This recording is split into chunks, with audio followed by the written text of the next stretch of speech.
네, 마냥 웃으면서 인사드리기가 좀 어려운 한 주 지나고 있습니다. 그중에서도 그나마 금요일이 다가와서 다행이라고 해야 될까요? 이렇게 변동성이 높아지고 있는 시장 이분과 함께라면 걱정 조금 내려놓으실 수 있겠습니다. 주식명가 MTNW 허반석 어드바이저와 함께합니다. 위원님 어서 오세요. 안녕하세요. 네, 위원님 이번 주 참 시장 상황 힘들고 투자자분들도 머리가 참 복잡하실 것 같아요. 미국 연준이 추가 금리 인상을 시사를 하면서 시장의 후폭풍이 상당히 거셉니다. 코스피 한 달 만에 장중에 2,500선이 무너졌다가 가까스로 회복하고 있고요. 그리고 코스닥도 850선까지 내려온 상황입니다. 지수 하방을 과연 어디까지 내려놔야 될까 고민하고 또 걱정하시는 분들 많으실 것 같은데 대응 전략 좀 잡아주시죠. 네, 저도 굉장히 걱정이 되는 시장인데요. 미국 증시부터 본다면 나스닥이 20주선을 하회했습니다. 20주선을 이번 주, 다음 주 중에 회복을 하느냐 못하느냐 거기에 대한 하나의 기준선을 두고서 시장을 관찰할 필요 있다라고 말씀을 드리고 싶고요. 오늘 시장은 이제 약 30분 뒤인 12시경 이제 일본 중앙은행의 통화정책회의가 열립니다. 여기서 이제 어떤 모습들이 조금 다소 매파적인 결정들이 나온다 하더라도 시장의 반응이 중요하겠고 환율의 변동성이 조금 더 보다 중요하겠다라는 말씀 드리고 싶고요.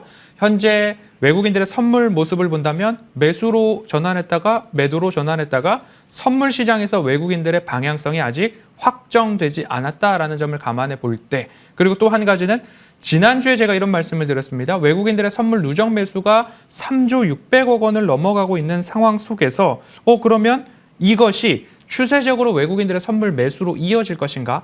이쪽에다가 제가 하나 이렇게 제스처를 통해서 말씀을 드렸고요. 또 하나는 이것이 선물 매수 지속이 아니라 매도 여력으로 바뀌어서 우리 시장을 다시 압박할 가능성은 없는가? 이 두 가지에 대한 고민이 있다라고 말씀을 드렸는데 어제까지 외국인들이 선물 시장에서 3조 3천억 원 이상의 매도를 쏟아냈습니다. 그렇다라고 한다면 지난주에 3조 600억 원의 외국인 선물 매도가 매도 여력으로서는 시장의 대체로 다 출회가 되었다라고 보는 게 맞을 것 같고요. 그러면 외국인들 선물 매도에 의한 시장의 압박은 일부 이제 진정 국면으로 접어들지 않았나라고 읽어보는 것이 수급을 조금 긍정적으로 그다음에 데이터 있는 그대로 보는 게 아닌가 싶습니다.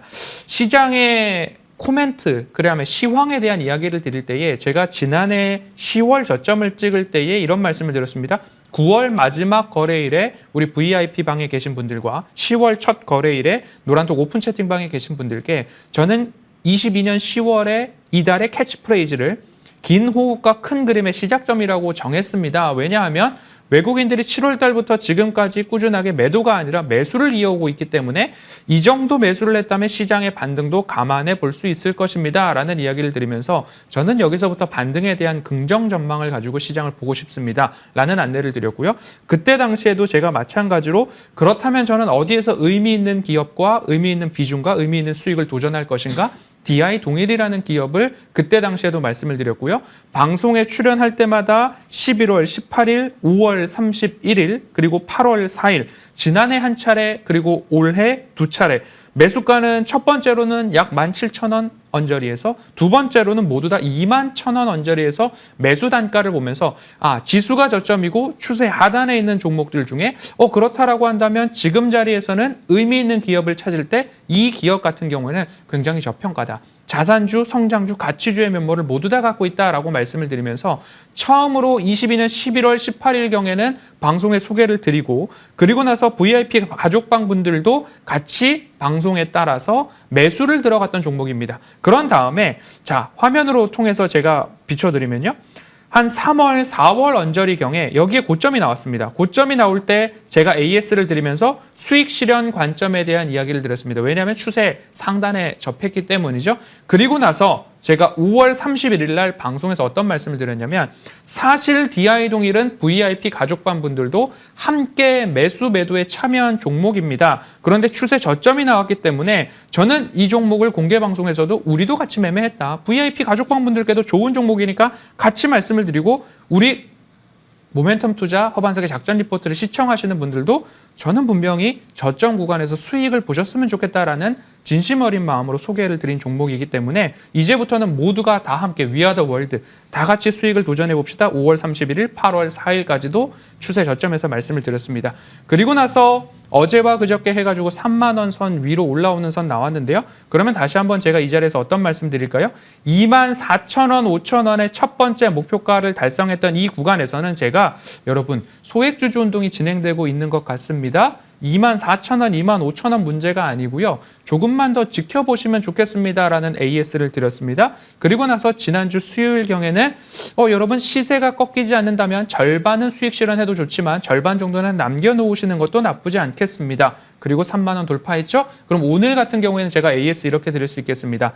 나는 너무나 저렴한 가격 21,000원 언저리에서 샀기 때문에 이제부터는 내가 시세를 보면서 예를 들어서 28,000원이나 27,000원의 심리적 저항선, 지지선이 깨어지지 않는 한 5일선을 대체로 지지선으로 보니까요. 그 선이 깨어지지 않는 한 나는 조금 더 소액주주들과 함께 일어나는 일들을 지켜보고 싶다라는 투자의 대응점 하나. 저는 이제 방송에서는 이 정도 올라왔으면 수익 실현 전량하셔도 나쁘지 않겠다라는 AS를 드리면서 의미 있는 기업에다가 의미 있는 비중을 싣고 그랬을 때의 의미 있는 수익이 난다라는 대표적인 종목 DI동일 지난해와 올해 수차례 두 자릿수 이상의 수익을 말씀을 드렸으니까요. 시황도 마찬가지입니다. 제가 방송에서 그냥 여러분께 용기를 냅시다, 긍정적으로 생각합시다 라는 취지에서 말씀을 안 드리지 않습니까? 선물에 매수가 이렇게 들어왔는데요. 이게 매도 여력으로 전환됐을 때는 조금 조심할 필요가 있을 것 같습니다. 여지없이 매도 여력으로 우리 시장에 매도가 나왔고 외국인들의 선물 매도에 대부분의 물량이 출회가 된 것 같으니 지금은 다시 추세 저점입니다. 그럼 추세 저점에서 우리가 해야 할 일은 용기를 내보거나 공포를 사보거나 오히려 여기서 매도를 결정하시기보다는 추세 저점이니까 조금만 참아보자. 추석 연휴에 대한 매도도 오늘과 월요일 정도면 매도가 마무리되지 않을까. 이런 마음으로 조금은 버텨내는 전략. 그리고 12시부터 공개 방송하는데요. BOJ 통화정책회의 결과와 시장의 변동성, 시장에 대한 대응까지도 공개 방송에서 같이 진행해 보도록 하겠습니다. 네, 지금 허 의원님께서 굉장히 구체적으로 용기를 주셨습니다. 이렇게 시장이 조금 흔들릴 때면 테마주가 부상하기 마련인데 허 의원님께서 이야기해 주신 의미 있는 종목에 의미 있는 비중을 실어서 의미 있는 수익을 냈으면 좋겠다라는 말씀이 참 가슴에 와닿습니다. 자, DI동일 대표적으로 이야기를 해주셨는데 8월 초에 언급을 해주신 이후에 지금 현재 시점에서 45% 넘는 수익률 기록을 하고 있죠. 자, 그렇다면 추세 저점 구간이라고 할 때 매수 대응은 어떻게 해보면 좋을지 구체적으로 어떤 종목들 사볼까요? 네, 그간 방송에서 제가 이렇게 AS를 드리는 종목들이 있습니다. 그러면 여러분들께 꼭 AS 후미에는 이런 말씀을 드렸습니다. 지금 수익 난 종목을 추격해서 내가 여기서 뭔가 수익을 내려고 하시기보다는 수익을 낼 수 있는 수익이 날 만한 종목에 여러분들 관심을 가지시면 좋겠습니다. 시장이 추석 연휴는 지나야지 본격적으로 움직일 수 있을 텐데 저 같은 경우에는 그래도 펀더멘털에 주목한 종목들을 말씀을 드리고 있으니까요. 그간 수익 난 종목이라고 한다면 드림텍이나 RS 오토메이션이나 코렌테, 그다음에 RF 머티리얼즈는 과대낙폭 추세 저점에 있기 때문에 한번 보시면 좋겠습니다라고 말씀을 드렸고요. 특히 휠라홀딩스 같은 경우에는 지난해에 한번 딱 저점에서 말씀을 드렸고요. 올해 저점에서 하나 딱 말씀을 드렸는데요. 휠라홀딩스 대주주가 사고 있다, 피에몬테가 사고 있다, 지금도 사고 있다, 우리도 같이 사도 된다라는 단순한 논리였습니다. 그러면 준비된 화면 보시면요. 추세 저점에서 휠라홀딩스에 대한 이야기를 드렸고요. 그럼 휠라홀딩스가 거기서 반등이 나올 시점에 같이 한번 말씀을 드렸었는데 자, 휠라홀딩스 차트를 제가 보도록 하겠습니다. 이렇게 보시면요. 추세 저점에서만 말씀을 드렸습니다. 이렇게 놓고서 추세 저점이죠. 그러면 지난해에도 추세 저점에서 대주주가 사고 있습니다. 지금도 지지선이 나오고 있습니다. 그런데 여기서 이 정도 121선을 하회했다면 우리도 한번 사볼 수 있겠습니다. 그리고 나서 추세 상단까지 지금 올라왔다가 잠시 쉬어가는 흐름인데요.